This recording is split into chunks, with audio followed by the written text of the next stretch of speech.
Welcome to Down the Rabbit Hole Quilts. I'm Tessa, and today we're going to be making a quilt called Love Me, Love Me Not by Sally Ablet. And I will put a link to the pattern in the description. It is a free pattern. So let's get started. All right, so these are the fabrics I've chosen for my blocks. And some are by Seth Apter and some are by Leslie Tucker Johnson, all Robert Kaufman fabrics. I did choose to go a very modern, almost Urban Decay look on this because it is a very simple pattern. So it can have very busy fabrics. So let's get started. Let me just move some of this out of the way. Now the first thing we start with is the middle block. And then we need to decide what side we want each of these to go on. I have chosen for mine to have my blue on this side. I'm going to then have my alphabet on this side. My blackish gray will be on this side. And then my gray-white teal will be down at the bottom. So this quilt will have the same block repeated many times. Now the key to this block is how you start it. And we're going to start it by sewing this side on, like here. We're going to even up the bottom, even up the side, and we're going to sew at 1/4 inch, but we're only going to go about halfway up the side and then we're going to stop. So let's do that.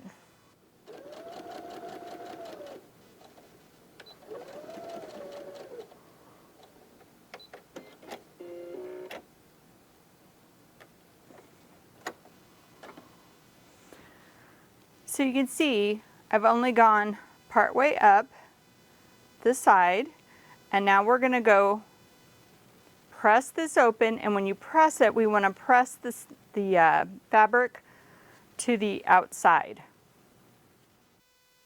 The next piece that goes on will be this gray piece right here, or white, whatever you want to call it, and we're just going to match up sides and we're going to sew it straight across. This is along the edge that's sewn down, so I will take care of doing that next, and then we'll continue adding the other pieces.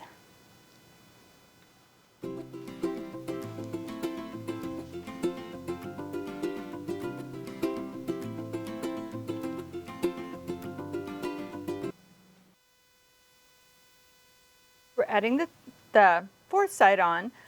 If you're using something like this alphabet or any other directional, you'll want to make sure that on all your blocks it's going the same way. So from my perspective, they're all going to be right side up as you're looking at them. Now this piece here, we're just going to add like the other. We're going to add it here, we're going to sew across, and then we're going to finish sewing this last side.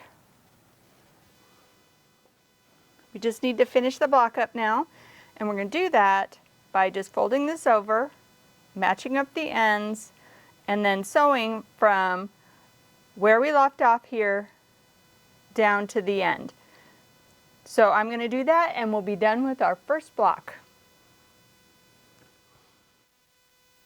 Block 1 is done. How easy was that? And now we're just going to do this another 48 times so that we can put the center of our quilt together. So I'm going to do that and I'll show you what it looks like.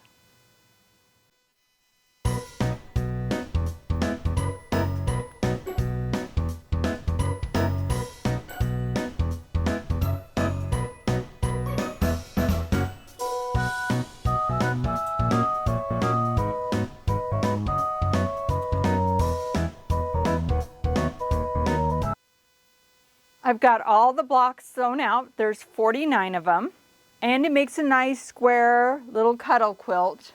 But I think I would like mine to be a little bigger. I really like the whole color scheme, and so I'm going to build mine out to a twin size.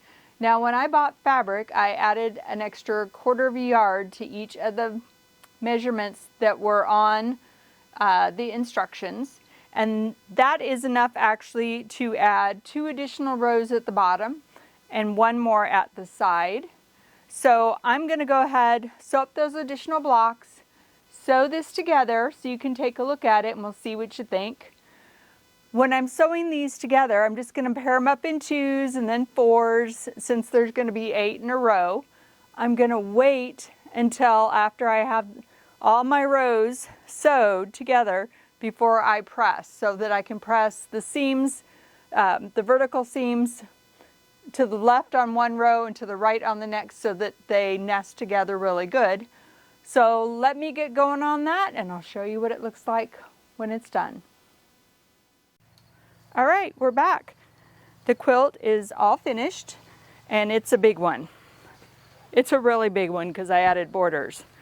So we took this one little block, one simple block, and we turned it in to this fabulous quilt.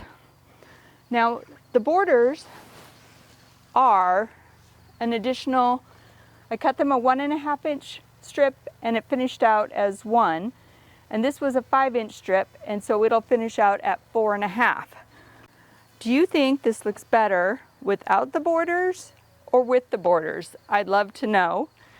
I don't think this would work out great as a scrappy quilt just because you wouldn't see the pattern involved in it, but I could be wrong. It's a matter of opinion.